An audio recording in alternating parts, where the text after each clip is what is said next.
ونستغفره ونعوذ بالله من شرور أنفسنا ومن سيئات أعمالنا من يهده الله فلا مضل له ومن يضلل فلا هادي له أشهد أن لا إله إلا الله وحده لا شريك له وأشهد أن محمدا عبده ورسوله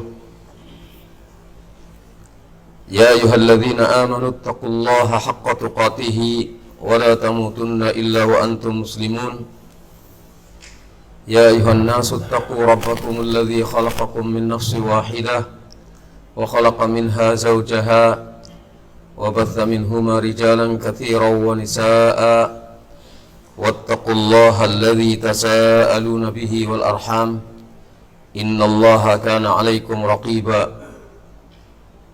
يا أيها الذين آمنوا اتقوا الله وقولوا قولا سديدا يصلح لكم أعمالكم ويغفر لكم ذنوبكم ومن يطع الله ورسوله فقد فاز فوزا عظيما أما بعد فإن أصدق الحديث كتاب الله وخير الهدي هدي محمد صلى الله عليه وسلم وشر الأمور محدثاتها وكل محدثة بدعة وكل بدعة ضلالة وكل ضلالة في النار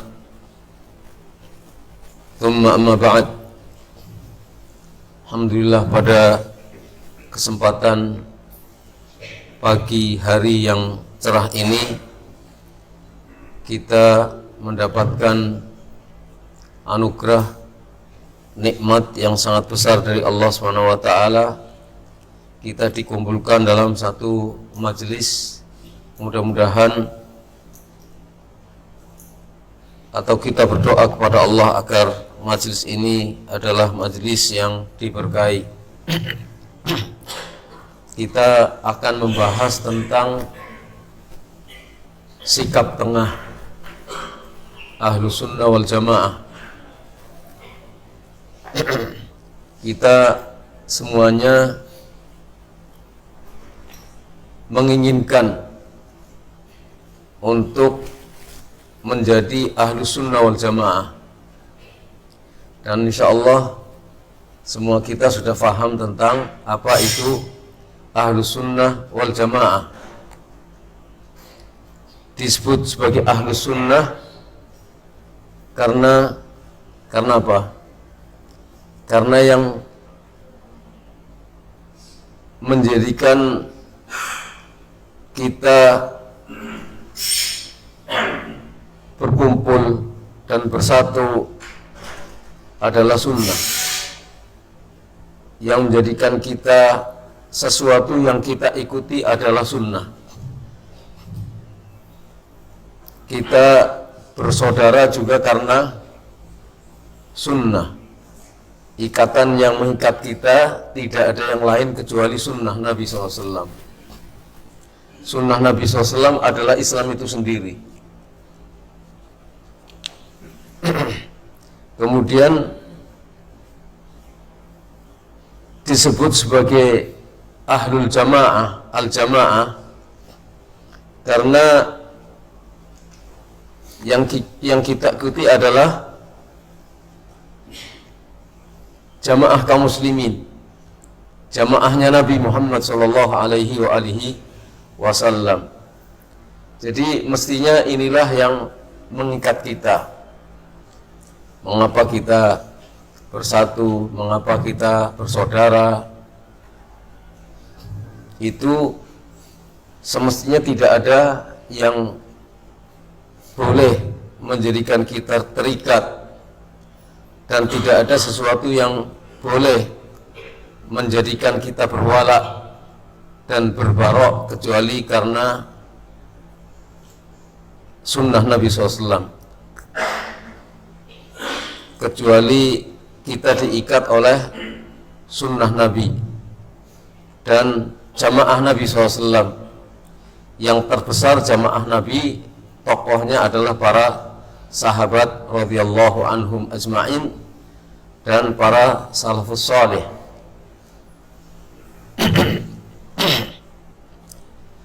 Jadi ikhwani yang dirahmati Allah, wala kita diukur dengan sunnah Nabi. Loyalitas kita, kesetiaan kita, perkawanan kita, setia kawan kita, saling bela membela kita adalah dalam ikatan sunnah Nabi SAW. Kita semuanya di bawah jamaahnya para salafus salih radhiyallahu anhum ajma'in.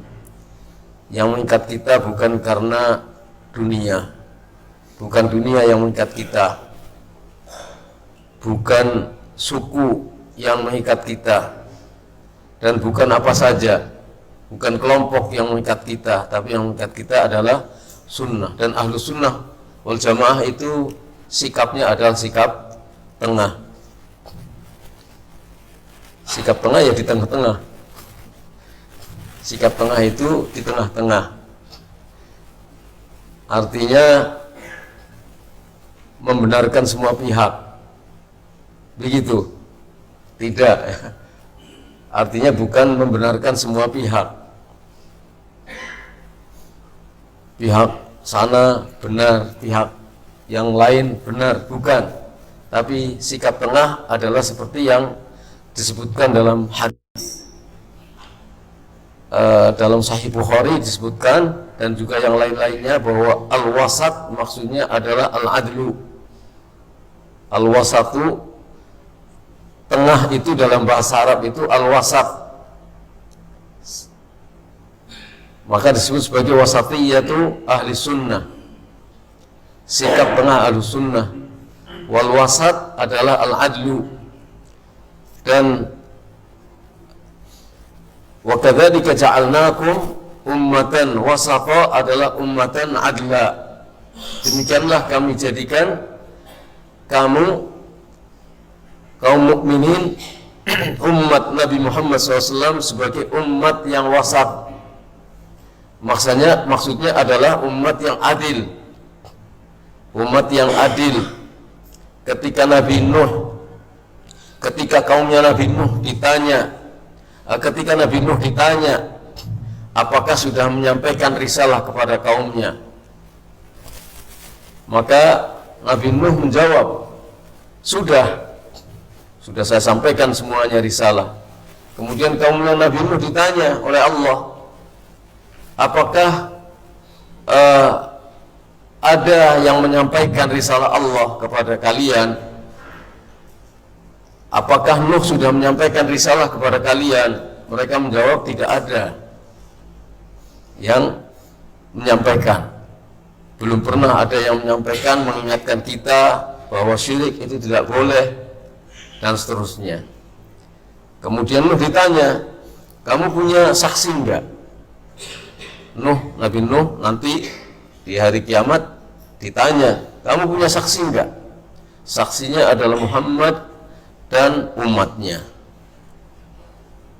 Padahal Nabi Muhammad dan umat Nabi Muhammad datang belakangan, tapi disebut sebagai saksi karena Nabi Muhammad menyaksikan bahwa Nabi Nuh sudah menyampaikan. Umat Nabi Muhammad juga menyampaikan kesaksiannya tentang hal ini. Nah, itu disebut sebagai ummatan wasatan, sebagai saksi yang adil. Jadi ummatan wasatan, umat yang tengah-tengah itu bukan umat yang membenarkan semua pihak, bukan umat yang mengatakan semuanya itu benar, tapi umat yang adil. La ahlu sunnah wal jamaah sikapnya tengah-tengah. Saya membawakan hal ini berdasarkan apa yang disampaikan oleh Syekh Shalih Al-Fauzan hafizahullah ketika mensyarah sebuah kitab yang ringkas namun agung, karya Syekhul Islam Ibnu Taimiyah yang disebut dengan Al-Aqidah Al-Wasithiyah. Di dalam Al-Aqidah Al-Wasithiyah ada pembahasan tentang sikap tengah ahlus sunnah wal jamaah. sikap tengah ahlu sunnah wal jamaah itu adalah sikap tengah di antara semua firqah umat Islam. Karena faktanya kaum muslimin terbagi ke dalam banyak firqah, ke dalam banyak golongan, yang itu sudah dinyatakan oleh Nabi dalam hadis iftiraqul ummah, perpecahan umat.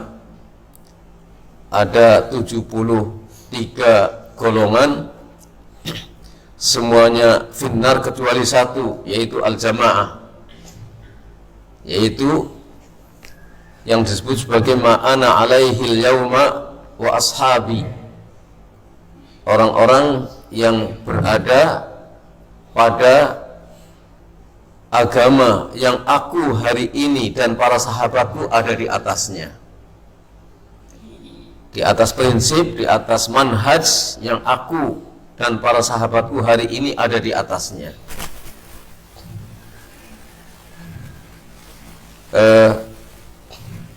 Jadi ahlus sunnah itu sikapnya tengah. Kalau kaum muslimin, Islam itu juga tengah-tengah di antara semua agama yang ada. Islam itu tengah-tengah di antara semua agama yang ada. Lah ahlus sunnah itu tengah-tengah di antara semua firqah umat Islam yang ada. Untuk singkatnya, karena waktu juga mungkin terbatas, jadi ada beberapa hal yang perlu kita catat, dan itu merupakan perkara-perkara besar di mana kita sebagai ahlus sunnah harus mengikuti sikap tengah ahlus sunnah. Kalau kita ahlus sunnah, ya sikap tengah kita seperti ahlus sunnah. Ada beberapa hal yang perlu kita catat. Pertama, dalam masalah asma wa sifat Allah Subhanahu wa ta'ala. Yang kedua, dalam masalah menanggapi tentang perbuatan-perbuatan Allah Subhanahu wa ta'ala. Jadi Allah itu kan punya perbuatan. Allah itu berbuat, fa'alun lima yurid. Allah maha berbuat menurut apa yang dia kehendaki. Lah dalam masalah perbuatan Allah ini, kita punya sikap tersendiri yang berbeda dengan sikap-sikap dari firqah-firqah yang ada. Yang ketiga, dalam bab wa'idullah. Wa'id itu artinya adalah ancaman Allah. Dalam banyak ayat dijelaskan bahwa Allah mengancam kepada orang-orang yang layak untuk diancam.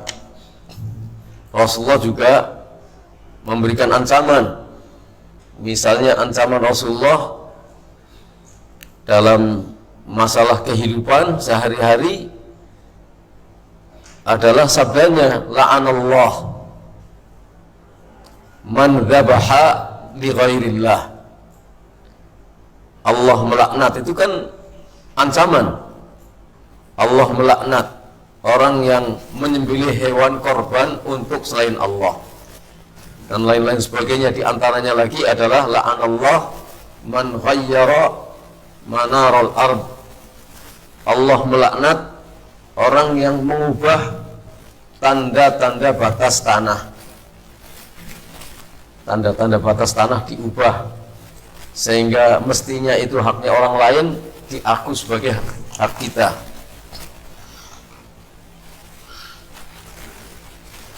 Itu dilaknat, dan itu adalah ancaman. Orang yang begitu terancam, diancam dengan laknat Allah Subhanahu wa ta'ala. Ini ancaman Allah. La ahlu sunnah menyikapi masalah ancaman Allah ini bersikap tengah di antara firqah-firqah yang ada. Kemudian yang keempat, ahlu sunnah bersikap tengah terkait dengan sebutan iman. Sebutan iman. Kemudian yang kelima, kita akan menyebutkan 5 saja. Sikap tengah ahlu sunnah terkait dengan para sahabat Nabi Sallallahu Alaihi Wasallam. Dan ini semuanya yang kita sebut itu merupakan usul, pokok-pokok dan prinsip-prinsip akidah ahlu sunnah wal jamaah. Prinsip-prinsip akidah. Jadi karena ini prinsip-prinsip akidah, sedangkan kita akidahnya akidah Islam yang mengikuti akidah ahlu sunnah, itu meliputi masalah-masalah ini, dan 5 masalah ini termasuk masalah penting yang banyak orang tersesat karenanya. Banyak orang tersesat dalam masalah 5 prinsip ini. Pertama, dalam masalah asma was sifat, maksudnya asma Allah dan sifat Allah Subhanahu wa taala. Ini masalah yang sangat mendasar dan sangat penting. Masalah asma dan sifat Allah adalah masalah yang sangat mendasar dan sangat penting. Karena apa? Karena kita kan menyembah Allah Subhanahu wa taala. Kita beribadah kepada Allah. Allah itu adalah Rabb yang telah menciptakan kita, memberikan rizki kepada kita, mengatur segala kehidupan kita, yang menghidupkan kita, yang mematikan kita, yang menetapkan takdir-takdir kepada kita. Maka kalau dia adalah yang kita ibadahi, semestinya kita faham terhadap Allah Subhanahu wa taala, siapa Allah, nama-namanya, sifat-sifatnya. Kalau tidak, bagaimana kita bisa beribadah kepada Allah? Bagaimana mungkin kita bisa beribadah kepada Allah dengan benar kalau kita tidak tahu siapa Dia?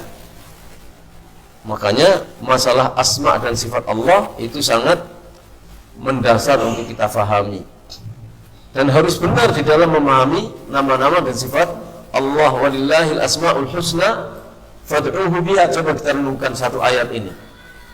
Walillahil asmaul husna, hanya kepunyaan Allah, nama-nama Allah, al-asma. Kemudian Allah memberikan sifat nama-nama Allah itu sebagai husna, artinya yang sangat indah. Nama Allah itu adalah nama-nama yang sangat indah. Kemudian Allah menyebutkan fad'uhu biha, berdoalah kamu kepada Allah dengan menyebut nama-nama ini. Fad'uhu, dengan menggunakan nama-nama ini. Berdoalah kamu kepada Allah dengan menggunakan nama-nama ini. Nah, kalau kita tidak tahu namanya, bagaimana kita menggunakan namanya? Maka kita harus memahami, mengerti, tahu nama-nama Allah. Inna lillahi tis'atan wa tis'ina isman mi'ah illa wahid, dalam hadis Bukhari dan yang lainnya. Allah punya 99 nama, 100 kurang 1, jadi 99 nama. Man ahsaha dakhalal jannah, siapa yang menghitungnya niscaya masuk surga. Dalam riwayat man hafidhaha, siapa yang menghafid nama-nama ini akan masuk surga. Siapa yang menghafalnya, man ahsa, yang menghitung, yang menghafal nama-nama ini akan masuk surga. Hafidhah itu artinya bisa menghafal, bisa menjaga. Bisa menjaga kalau hafal. Menjaganya adalah dengan melaksanakan konsekuensi dari nama-nama ini. Allah perintahkan ud'uhu biha, berdoalah kamu kepada Allah dengan menggunakan nama-nama ini. Sedangkan berdoa kepada Allah itu bisa dengan minta, dan berdoa kepada Allah itu dengan melakukan peribadatan. Semuanya doa. Kita minta itu doa. Kita melakukan peribadatan yang di luar minta, asal itu ibadah kepada Allah, itu juga namanya berdoa. Itu juga berdoa kepada Allah. Allahu Akbar itu juga berdoa kepada Allah. Menghadap kiblat, berdiri, melaksanakan sholat subuh, itu sedang berdoa kepada Allah. Menggunakan nama-namanya. Taubat itu adalah doa, dan itu adalah ibadah. Doa, ibadah. Taubat menggunakan nama Allah. Kenapa? Karena nama Allah itu adalah Tawwab. Maka kita bertaubat kepada Allah. Nanti kepanjangan. Lah, sikap tengah Ahlussunnah wal Jamaah tentang nama-nama dan sifat Allah ini adalah sikap yang adil di antara kelompok yang disebut sebagai Ahlut Ta'thil. Ahlut Ta'thil itu adalah kelompok yang tidak mengakui nama-nama dan sifat Allah, atau tidak mengakui sifat-sifat Allah, atau tidak mengakui sebagian sifat-sifat Allah. Itu kelompok Ahlut Ta'thil. Jadi Ahlut Ta'thil itu terbagi menjadi yang menolak seluruh nama dan sifat Allah, atau mengakui Allah punya nama tapi tidak mengakui Allah punya sifat, atau mengakui Allah punya nama dan punya sebagian sifat tapi tidak mengakui sebagian sifat yang lain. Itu Ahlu Ta'thil. Ahlu Ta'thil Jahmiyah misalnya. Jahmiyah itu pengikut Jahm bin Safwan.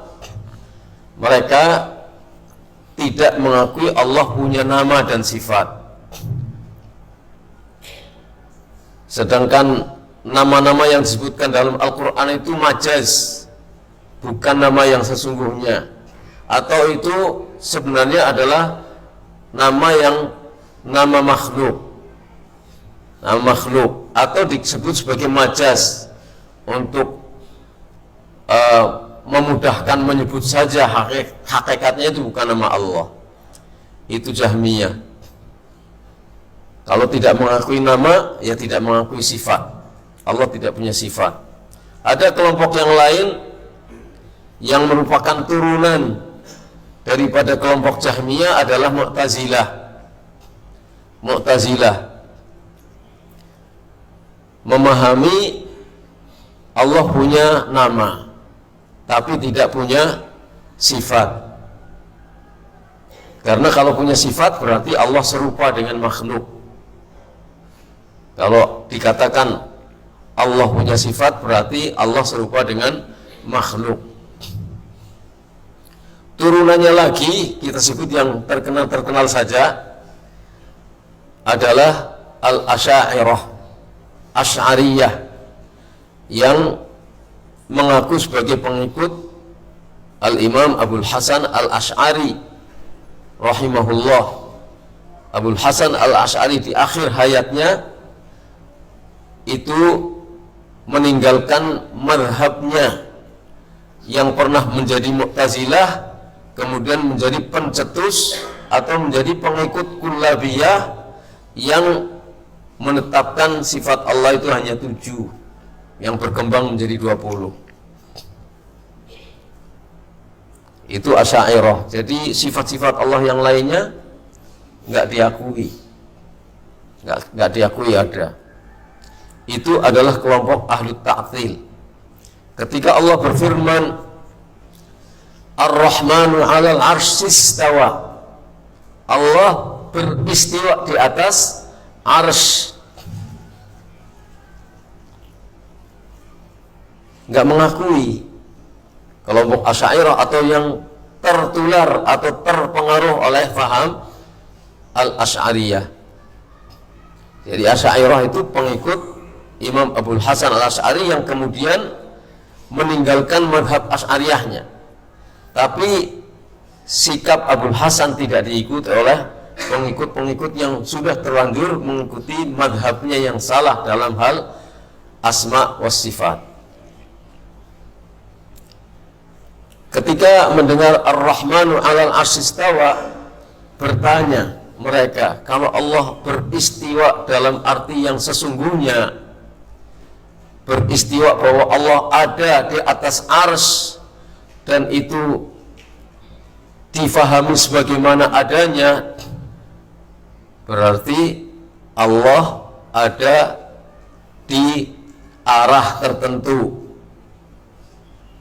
Kalau di arah tertentu itu sama dengan makhluk, karena arah itu membutuhkan tempat, membutuhkan arah, diberi isyarat, itu sana loh. Atau berarti Allah itu jisim. Jisim itu apa? Fisik. Allah itu jisim. Jisim itu fisik ya. Boleh kurang lebih seperti itu maknanya. Saya ini punya jisim, ini jisim saya. Berarti Allah punya jisim. Kalau disebut Allah ada di atas, sudah di arah tertentu, di atas arsy, dan berarti Allah itu fisik. Maka dilanjutkan, Allah itu ada tapi tidak membutuhkan tempat. Kalau ada tidak membutuhkan tempat, pertanyaannya adalah apakah Allah ada di mana-mana? Ya, kalau Allah ada di mana-mana, berarti banyak dong Allah. Di mana-mana ada. Atau mungkin pertanyaannya, Allah tidak ada di mana-mana. Kalau dinyatakan Allah tidak di mana-mana, berarti nggak ada. Nah itu kan akhirnya terjerumus pada konsekuensi-konsekuensi yang batil. Terjerumus pada konsekuensi-konsekuensi yang batil ketika tidak mengakui Allah ada di atas arsy. Kan boleh kita menunjuk seperti ini,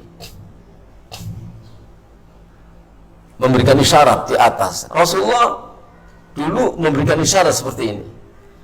Saya nggak ngelihat, tapi memberikan isyarat, saya penunjuknya Allahumma ishhad. Allahumma ishhad. Allah menunjuk ke arah, karena Allah ada di atas. Ishhad. Ketika beliau mengatakan bahwa beliau telah menyampaikan risalahnya, ishhad, saksikan. Mereka sudah bersaksi di hadapan saya pada Hajjatul Wada'. Mereka para sahabat yang jumlahnya banyak memberikan kesaksian bahwa Nabi sudah menyampaikan.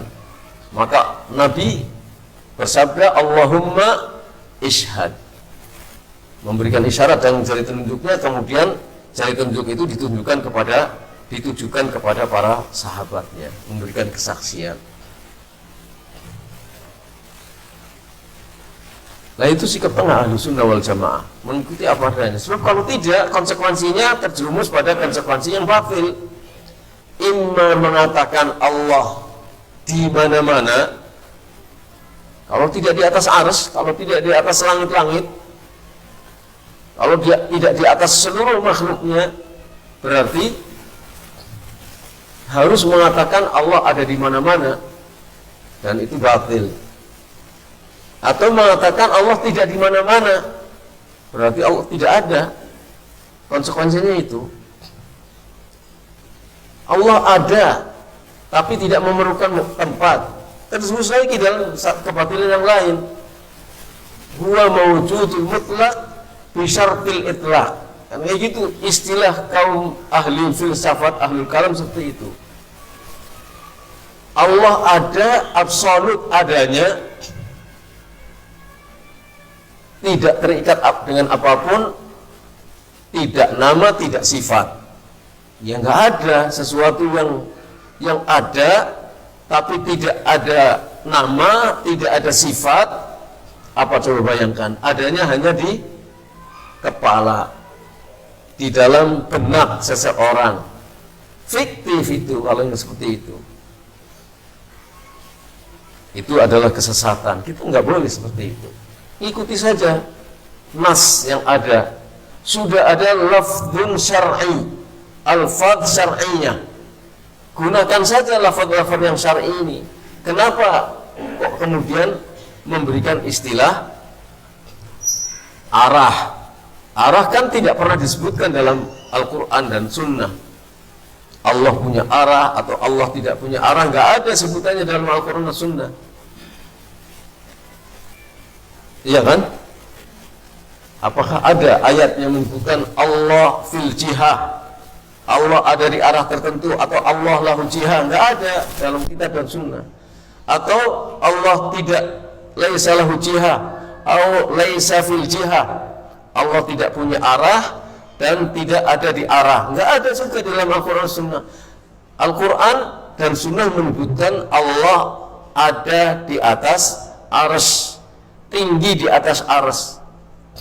Itu yang ada dalam Al-Quran dan Sunnah. Istawa alal arsy.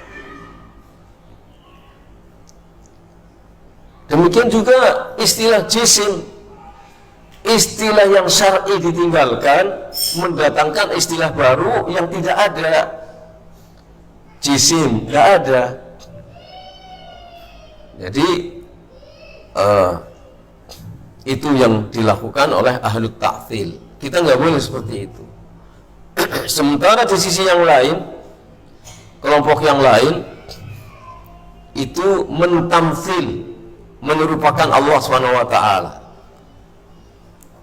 Allah punya nama, Allah punya sifat seperti sifat-sifat makhluk. Itu disebut sebagai ahlu tamthil. Disebut sebagai ahlu tamthil, menyerupakan. Ahlu sunnah tidak pernah menyerupakan. Syekhul Islam Ibnu Taimiyah tidak pernah menyerupakan. Syekh Muhammad Ibn Abdul Wahhab rahimahullah tidak pernah menyerupakan. Manhajnya satu meskipun zamannya berbeda. Dari semenjak zaman sahabat, kemudian para al-a'immah, sampai kepada ulama kita yang sekarang yang berpegang pada prinsip ahlu sunnah wal jamaah, itu sama sikapnya. Bahwa dalam hal asma wa sifat adalah itsbat ma atsbatahu Allah li nafsihi minal asma was sifat wa ma atsbatahu lahu Rasulullah sallallahu alaihi wasallam minal asma was sifat min ghairi tahrif wala ta'til wa min ghairi takyif wala tamthil. Menetapkan apa saja yang Allah tetapkan untuk dirinya dan apa saja yang Rasulullah tetapkan untuk Allah yang berupa nama-nama dan sifat-sifatnya. Jadi kita menetapkan nama Allah nggak boleh ngarang sendiri, nggak boleh mengarang sendiri. Menyatakan sifat Allah tidak boleh mengarang sendiri, berdasarkan Al-Quran dan Sunnah kita di dalam menetapkan nama-nama dan sifat Allah. Dan ketika menetapkan nama-nama dan sifat Allah, itu enggak boleh tahrif, mengubah-ubah lafaz atau mengubah-ubah maknanya. Misalnya istawa diganti dengan istawla, atau diganti dengan malaka, merajai. Nggak boleh, karena al-aslu fil kalam zahiruhu, pada asalnya suatu perkataan menunjukkan makna zahirnya. Suatu perkataan pada asalnya menunjukkan makna hakikatnya. Saya punya tangan, seseorang tangannya terpotong, apa yang antum pahami? Kan tangan asli, itu ya, tangan asli. Tapi kalau saya bilang Pak Miko punya tangan loh di mana-mana. Apa yang kita pahami? Punya pembantu-pembantu setia di mana-mana. Itu yang kita pahami. Nah, karena apa? Karena ada qarinah bahwa tangan Pak Miko itu ada di mana-mana. Qarinahnya adalah ada di mana-mana, nggak mungkin tangan aslinya ada di mana-mana. Tapi yang dimaksudkan adalah para pembantu setianya. Tapi ketika kita mengatakan seseorang tangannya terpotong, itu yang dimaksudkan adalah tangan asli. Dan pada asalnya ketika seseorang berbicara menggunakan suatu bahasa, itu pasti menunjukkan makna aslinya, makna hakikatnya, kecuali ada petunjuk-petunjuk lain bahwa yang dimaksudkan bukan makna asli. Itu begitu. Jadi dalam hal asma wa sifat, prinsip tengahnya, sikap tengahnya adalah itsbat, menetapkan nama-nama dan sifat-sifat Allah sebagaimana Allah telah menetapkannya sendiri bagi dirinya, dan sebagaimana Rasulullah telah menetapkannya bagi Allah SWT. Tanpa apa? Tanpa mentahrif, tanpa mengubah, tanpa tahrif, tanpa ta'til, tidak menolak. Kalau Allah sudah menetapkan, sikapnya tidak menolak. Oh enggak, maksudnya enggak begitu. Loh, Allah memberitakan kepada kita kalau kita tolak. Allah membawakan berita kepada kita, kemudian orang itu menolak. Oh enggak, maksudnya bukan begitu. Memang dia tahu maksudnya Allah. Sok tahu aja. Oh maksudnya bukan istiwa di atas arsy. Oh maksudnya bukan tangan sesungguhnya. Memang pernah lihat dia. Kok nggak percaya sama berita Allah SWT? Katanya beriman kepada Allah. Katanya beriman kepada Allah. Konsekuensi beriman kepada Allah adalah juga mengimani segala beritanya. Apa ada berita yang lebih berharga, yang lebih bernilai daripada berita Allah tentang Allah sendiri? Nggak ada berita apapun, sehebat apapun, yang lebih tinggi nilainya daripada berita Allah tentang Allah.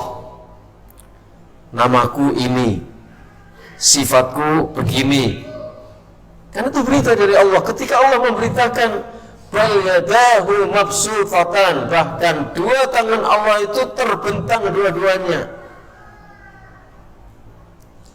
Ketika orang Yahudi menuduh yadullah maghlulah, tangan Allah terbelenggu, artinya orang Yahudi percaya Allah punya tangan, tapi tangan Allah terbelenggu maksudnya kikir, Allah pelit. Allah pelit. Dijawab oleh Allah, hullat aydihim, mereka yang kikir, yang pelit. Maka nggak ada sejarah orang Yahudi yang tidak pelit. Orang Yahudi yang masih dalam keyahudiannya nggak ada yang tidak pelit, semuanya pelit.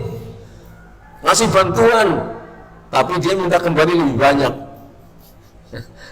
Iya kan, ada bencana alam di mana-mana, kasih bantuan nih, tapi nanti bayar loh, bayar lebih. Seperti itu. Qullat aydin bal yadahu mabsutatan, bahkan dua tangan Allah itu terbuka, terbentang. Tidak kikir Allah SWT. Nah itu berita dari Allah. Allah punya tangan, tangannya dua. Tangannya dua Allah SWT. Ya kita terima, kita imani, kita terima berita itu ala ra'si wal ain, terima sepenuhnya berita itu. Kan kita beriman. Malah ini berita koran yang diterima, yang lebih banyak bohongnya daripada benernya. berita yang jelas-jelas benernya dari Al-Quran, dari hadis ditolak, diragukan kebenarannya.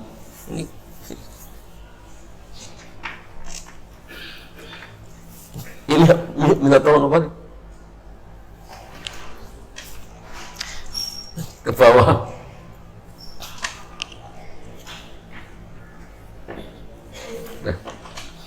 Udah cukup.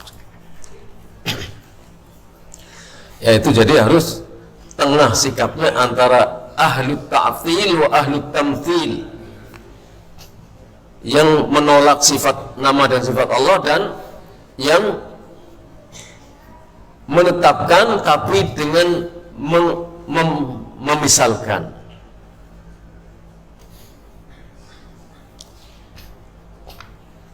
Singkat-singkat saja, karena ini prinsip yang perlu kita fahami secara garis besar dulu. Yang kedua terkait dengan perbuatan-perbuatan Allah SWT. Perbuatan Allah itu kaitannya dengan rububiyah Allah Subhanahu wa ta'ala. Oh gimana itu? Sudah selesai? Selesai? Baru satu. Gimana?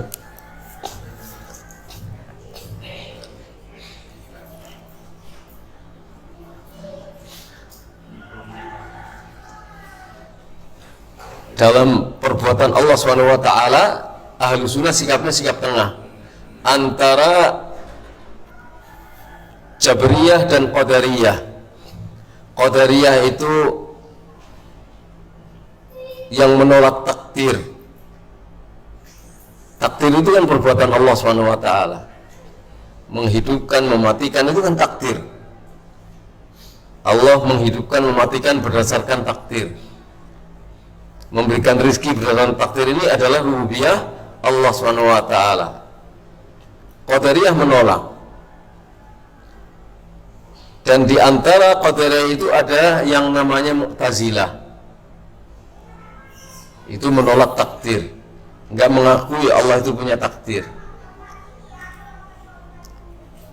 Kalau Allah mentakdirkan dan mensyariatkan, itu namanya Allah tidak adil. Makanya di dalam salah satu prinsip ajaran Mu'tazilah adalah al-adlu. Al-adlu itu artinya Allah tidak mentakdirkan menurut mereka. Kalau mentakdirkan namanya Allah nggak adil. Sudah perintah sholat misalnya, gampangnya seperti itu, beriman, ternyata Allah mentakdirkan dia tidak beriman, kan bertentangan antara syariat dengan takdirnya. Maka supaya tidak bertentangan, mereka mengingkari takdir, ngambil praktisnya saja, pragmatis ya, supaya tidak bertentangan antara syariat dengan takdir. Mereka berarti Allah tidak mentakdirkan, ingkar. Sementara Jabriyah menganggap bahwa semuanya itu perbuatan Allah, yang dilakukan oleh manusia itu semuanya adalah perbuatan Allah, takdir. Manusia tidak punya kehendak dan tidak punya tindakan apa-apa. Yang bertindak, yang berlaku adalah Allah, yang melakukan adalah Allah. Itu menurut Jabriyah. Yang punya kehendak adalah Allah. Wa ma tasyaun illa yasha Allah. Berarti ya selain itu tidak punya kehendak. Yang punya kehendak adalah Allah SWT. Tetapi salah menafsirkan ayat. Ahlu sunnah tengah-tengah, bahwa Allah mentakdirkan, kehendak Allah itu umum, meliputi segala sesuatu. Tidak ada sesuatu pun yang bisa terjadi kecuali apabila Allah menghendakinya. Tapi Allah menciptakan manusia, juga menciptakan kehendak manusia, dan menciptakan apa yang dilakukan oleh manusia. Jadi yang sholat itu manusia, bukan Allah yang sholat. Menurut Jabriyah, Allah yang sholat. Yang maksiat itu manusia, dan manusia yang menginginkan maksiat itu. Yang melakukannya adalah manusia. Kalau menurut Jabriyah, Allah yang menghendaki kejadian maksiat itu dan dia yang melakukannya. Manusia itu hanya seperti orang yang menggigil. menggigil itu kan di luar kehendak manusia. Bismillahirrahmanirrahim, Assalamualaikum, itu di luar kehendak manusia. Menurut Jabriyah, tindakan-tindakan manusia itu seperti gerakan orang yang menggigil yang di luar kehendaknya. Nah, itu adalah pendapat yang batil. Ahlu sunnah bersikap tengah dalam hal ini, bahwa semua apa yang dikehendaki manusia tidak akan terwujud kehendaknya itu kecuali jika dikehendaki oleh Allah untuk terjadi. Wa ma tasyauna illa ayyasha Allah rabbul alamin.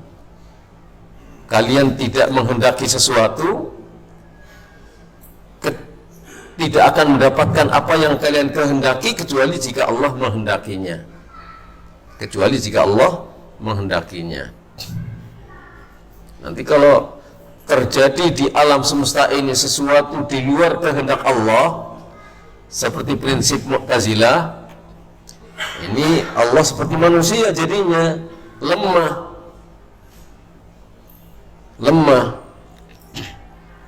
Imam Syafi'i SD-nya punya aturan, punya aturannya santri harus begini. Ada santri melanggar, kan aturannya santri tidak boleh berantem, ternyata berantem. Ya, kehendak pimpinan atau manajemen pondok Imam Syafi'i itu nggak boleh ada santri yang berantem. Terjadi berantem 2 orang santri, berarti di luar kehendaknya kan, di luar kehendak manajemen pondok. Kenapa? Karena manajemen pondok itu lemah, dia bukan Allah, bukan Rabb.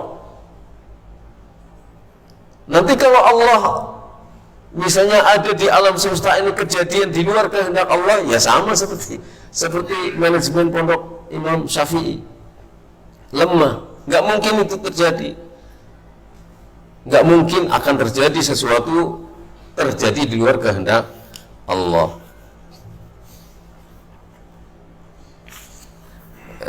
Mungkin selanjutnya lain waktu saja. Intinya itu adalah salah satu di antara sikap tengah. Prinsipnya sikap tengah itu adalah sikap adil sesuai dengan kitabullah dan sunnah Rasulullah sallallahu alaihi wasallam dalam segala hal, dalam sahabat, dalam masalah sahabat, dalam masalah masalah sebutan iman. Nanti insya Allah akan kita bahas masalah iman ini pada hari Sabtu ya, besok insya Allah masalah iman ini, supaya kita pemahaman kita tentang iman itu benar apa salah.